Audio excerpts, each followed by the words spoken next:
Peddapalli parliament నియోజకవర్గ ప్రజలకు పేరు పేరున ప్రత్యేక ధన్యవాదాలు తెలియజేసుకుంటున్నాను.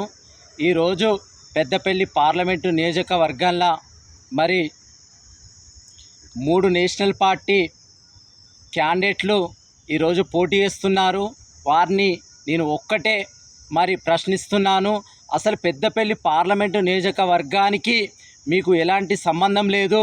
మరి మీరు ఆల్రెడీ ఒక్కొక్క పార్టీల నుండి మీరు 3 జంపింగ్లు చేసి మరి పెద్దపల్లి పార్లమెంటు నియోజకవర్గ ప్రజల్ని మోసం చేసిన వ్యక్తులు మీరు ఈరోజు పెద్దపల్లి పార్లమెంటు ప్రజలపైన ఎందుకు ఇంత కక్షపూర్వకంగా మరి పగబట్టి మీరు పెద్దపల్లికి ఎందుకు వచ్చారని కూడా నేను అడుగుతున్నాను.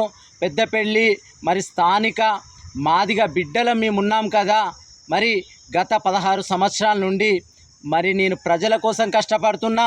పెద్దపల్లి పార్లమెంటు నియోజకవర్గాన్ని అభివృద్ధి చేసుకుందామనే దిశగా మరి నేను పెద్దపల్లి పార్లమెంట్లో మరి ఫుల్ టైమ్గా మరి తిరుగుతున్నాను ప్రజల కోసం. మరి నేను కాంగ్రెస్ పార్టీలో కూడా ఇంత కష్టపడితే కాంగ్రెస్ పార్టీ కన్నతల్లి అని చెప్పి నమ్ముకుంటే కూడా ఈరోజు కన్నతల్లి కానీ, అదేవిధంగా రాష్ట్ర ముఖ్యమంత్రి కానీ, అదేవిధంగా ఐటీ శాఖ మంత్రి మరి శ్రీధర్ బాబు కానీ ఈ పెద్దపల్లి పార్లమెంటు నియోజకవర్గంలో 7 మంది ఎమ్మెల్యేలు కూడా మోసం చేయడం జరిగింది.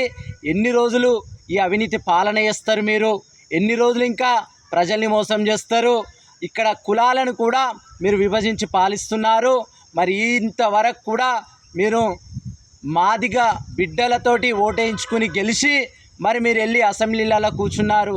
కనీసం ఇప్పటి వరకు కూడా మీరు ఎందుకు మాదిగ బిడ్డల పక్షాన నిలబడతలేరని చెప్పి 7 మంది ఎమ్మెల్యేలను అడుగుతున్నాను.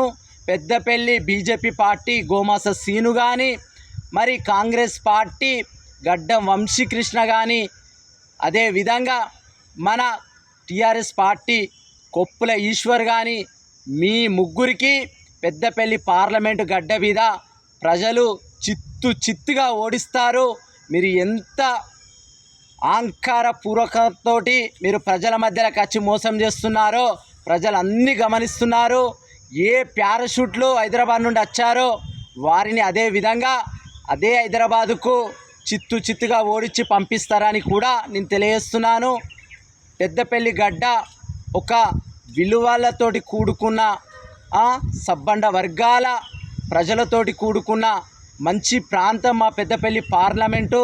అలాంటి ప్రాంతాల్లో ఉన్న ప్రజల్ని విభజించి పాలిస్తానని ఈరోజు గడ్డం వంశీకృష్ణ కానీ, గడ్డం వివేక్ కానీ కోట్ల డబ్బు ఈరోజు విశాఖ ట్రక్స్ నుంచి మరి అక్కడ ఉన్న కోట్ల డబ్బు తీసుకొచ్చి తెలంగాణ రాష్ట్రం పెద్దపల్లి పార్లమెంటు నియోజకవర్గాల్లో ప్రజల్ని మోసం చేసేదందుకు, ప్రజల్ని విభజించి పాలించేదందుకు కుట్రపూర్వకంగా వచ్చిన ఈ కుటుంబం, ఈ గడ్డం వివేక్ కుటుంబం మరి ఈరోజు ప్రజల్ని మోసం చేసే విధంగా చిల్లర రాజకీయాలు చేస్తూ ప్రతి ఒక్క కార్యకర్తను కానీ, ప్రతి ఒక్క మహిళా బిడ్డను సోదరిమణ్ణి కానీ, అదేవిధంగా ఆల్ పార్టీస్లల్లో మరి అదేవిధంగా పెద్దపల్లి పార్లమెంటు నియోజకవర్గాల్లో ఉన్న సబ్బండ కులాల ప్రజల్ని మోసం చేస్తూ, భయపెడుతూ, భయాందోళనకు గురి చేస్తూ మరి పైసలు పడేస్తే మరి ప్రజలు వింటారని ప్రజల్ని చులకన భావంతో చూస్తున్న ఈ గడ్డం వివేక్కు,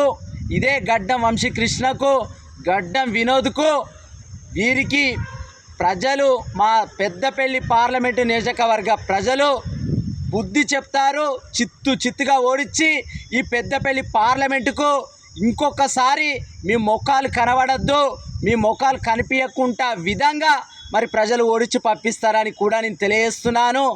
all parties 3 national parties BJP కానీ, అదేవిధంగా కాంగ్రెస్ కానీ, టీఆర్ఎస్ కానీ ముగ్గురిని చిత్తుగా ఓడించి పెద్దపల్లి పార్లమెంట్ నుంచి మా పెద్దపల్లి పార్లమెంటు ప్రజలు మా దేవుళ్ళు వీళ్ళను ఉరికించుకుంటా ఈ పెద్దపల్లి పార్లమెంట్ నుంచి పంపుతారని కూడా తెలియజేస్తున్నాను. ప్రజలారా, మీ ఆశీర్వాదాలు, మీ దీవెనలు నా పైన ఉండాలి. ఒక మాదిగ బిడ్డను, ఒక పేద కుటుంబాల్లో పుట్టిన పేద బిడ్డను ఒక్కసారి నాకు అవకాశం ఇవ్వండి ప్రజలారా. నా జీవితాన్ని ప్రజల కోసమే అంకితం చేసుకుంటూ నీతి నిజాయితీగా మరి పెద్దపల్లి పార్లమెంట్లో నేను కష్టపడడం జరుగుతుంది. మరి అప్పుడు ఆనాడు లాక్డౌన్ కరోనా సమయంలో కానీ అందరికీ సేవలు కార్యక్రమాలు చేస్తూ ముందుకు వచ్చిన నేను 16 సంవత్సరాల నుంచి ఒకే పార్టీని నమ్ముకొని నిజాయితీగా కష్టపడితే ఈనాడు ఆ పార్టీ పెద్దలు కూడా కుటుంబ పాలనకు టికెట్ అమ్ముకున్నారు, మరి అవినీతి పాలన చేస్తున్నారు. వీరందరికీ మీరు చర్మగీతనం వాడి నేను పెద్దపల్లి ఇండిపెండెంట్ అభ్యర్థిగా మరి స్వతంత్ర అభ్యర్థిగా ఎంపీగా పోటీ చేస్తున్నాను. నా గుర్తు మరి అమ్మవారు చేతికేసుకునే దుర్గామాత అమ్మవారు చేతికేసుకునే గాజుల గుర్తు నాది. నా గాజు గుర్తుకు ఓటేసి ప్రజలారా నన్ను ఒక్కసారి భారీ మేరతోటి గెలిపించి నన్ను పార్లమెంటుకి పంపాలని కూడా మీ అందరినీ మా పెద్దపల్లి పార్లమెంటు నియోజకవర్గ ప్రజలందరినీ మనస్ఫూర్తిగా నేను చేతులు జోడించి అడుగుతున్నాను. ఒక్క అవకాశం కల్పించండి ప్రజలారా, ఒక అవకాశం ఈ పేద బిడ్డకి ఇచ్చి నన్ను గెలిపించుకుని పార్లమెంటుకు పంపాలని నేను మీ అందరినీ మనస్ఫూర్తిగా కోరుకుంటున్నా. పెద్దపల్లి మరి నియోజకవర్గం, ధర్మపురి నియోజకవర్గం, మంతిని నియోజకవర్గం, రామగుండం నియోజకవర్గం, మంచిర్యాల నియోజకవర్గం, చెన్నూరు నియోజకవర్గం, బెల్లంపల్లి నియోజకవర్గం ప్రజలందరినీ చేతులు జోడించి నేను మనస్ఫూర్తిగా కోరుకుంటున్నా. ఒక్క అవకాశం ఇవ్వండి ప్రజలారా. వీళ్ళంతా దొంగలు, వీళ్ళు ప్రజల్ని మోసం చేసేందుకు వచ్చిన దొంగలు. వీళ్ళు మళ్ళా ఓడిపోతే ఈ ప్రాంతానికి రారు ప్రజలారా. ఒక్కసారి అవకాశం, ఒక యువ నాయకుడిని, ఒక యూత్ను, నేను మరి చదువుకున్న ఒక ఎడ్యుకేటర్ని ఒక్క అవకాశం కల్పించండి ప్రజలారా. వీరు ఇచ్చే డబ్బు తీసుకోండి, వీరు ఇచ్చే మద్యాన్ని కూడా తీసుకోండి, కానీ వీళ్ళను ఓడించి హైదరాబాద్కు పంపే బాధ్యత మీరు